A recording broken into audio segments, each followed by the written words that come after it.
church. It's always a joy to have various visitors, especially on this festival weekend. How many of you saw the image 2 weeks ago of the little Syrian boy who drowned on the beach? How many of you saw that image? Many. How many of you have seen other images? I'm sure everyone. The images of the migrants, desperate, trying to cross the Aegean Sea to Greece. Months ago, we were seeing images of migrants trying to leave Libya and going up through Italy. And we keep hearing the tragedy of hundreds of people dying, thousands of people seeking refuge, seeking to leave a desperate situation. Unfortunately, so often, we use labels on people. We call them migrants or refugees. Often we don't even know the difference between a migrant and a refugee. A refugee is one forced out by his country by conditions. A migrant is one who chooses to leave. But we give them labels. And the labels too often dehumanize the people. Because it's easy. When you have a label, you call them migrants. You call them Muslims. You call them possible terrorists. You call them whatever. It's easy to just look at them as the other, this group. And we forget who they are. We forget that they're human beings. We forget that they're children of God, created in the image of God. We forget that they are so much like ourselves. We forget the words of Jesus when he said in the last judgment, whatever you do to the least of my brothers, when I'm hungry, thirsty, naked, desperate, in need, whatever you do to the least of your brothers and sisters, you are doing to me. That is me. How many of us, when we saw that little baby on the shore, dead, a little toddler, how many of us looked and saw Jesus in the face of that little boy?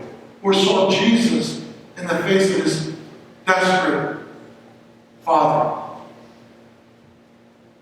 How many of us are able to discern and see the face of Christ, even when the person is a Muslim? Even when the person is different than ourselves. How many of us are able to see that person? We have to realize this is a challenge for all of us as followers of Jesus Christ. It's a challenge, even though it seems so distant, and we want to say it's a European problem. It's not a European problem. It's a human problem, a problem of the human race.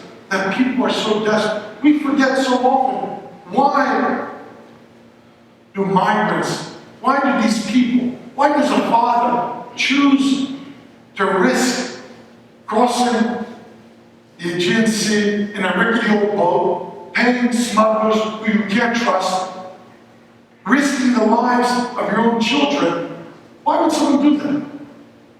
Do we choose to forget that these are people who are facing a terrible war which they did not choose, who flee the country and become refugees in another country, neighboring country, and end up being in a refugee camp for years, 3 years, and in that refugee camp there's desperation, there's no hope. They're thinking about what's the future in this country, and there's no hope.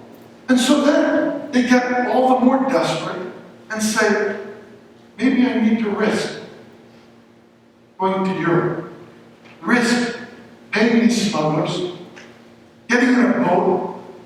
I heard of people drowning and people suffering and people dying, and yet I'm willing to take the risk because I'm so desperate, because I want a better life for my children. And they take the risk. How many of us forget this? How many of us forget that that's our story? I could say my grandparents My grandparents came to this country as migrants, looking for a better life, fleeing a situation that they thought was desperate in Greece, and coming to America for a better life. And what happened when they came to America? I remember the stories of my grandparents. The Greeks, when they came in the early 1900s, they were the despised immigrants. They didn't fit into the white Anglo-Saxon Protestant label, and therefore they were the other. And they were even given a name. Back in the early 1900s, such people could be called pigs because they were a part of the Polish, Italians, Greeks, and Slavs. They were the pigs of society. That was the label given to them. And people forgot that they were human, and their religion was different. What are these Orthodox? Other than the white Protestant Anglo-Saxons, never heard of the Orthodox. And all of a sudden they thought they were strange, different customs, different people. When we give labels to the migrants today, we forget about our own forebears. What they suffered, and what they risked for a better life for us today. And once we got accepted, we Greek Americans got accepted into American society. Well, the one immigrant group, the despised group, gets accepted, but then there's a new despised group. Now it's the illegal Mexicans, or Asians, or Middle Easterners who are coming. They're the migrants. Let us not forget our forebears and what that means. Let us not forget of our own sacred history. We Christians come out of ancient Israel. And who were the Israelites? Throughout history, the Jews were the despised minority, who were persecuted, who were hated because they were different, and they were given a label. They were rejected. That is our history. That is out of which we come as Christians. We even forget that Jesus Christ himself was a refugee. As a baby, Mary and Joseph had to flee Bethlehem and travel to Egypt, another country. And who knows how they were treated when they went to Egypt as a refugee. So even from an early age, Jesus identified with a refugee, a migrant,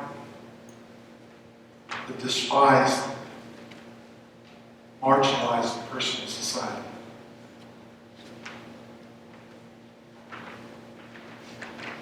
In today's gospel story, we heard a beautiful, one of the most beautiful teachings, where St. John the theologian says, "For God so loved the world that he gave his only begotten Son, that whoever believes in him shall not perish, but have eternal life." For God didn't come to the world to condemn the world, but to save the world. Now, when we think of the unconditional love of God, God sent his Son to the world, not to only the chosen people of God, the Jews, the Israelites.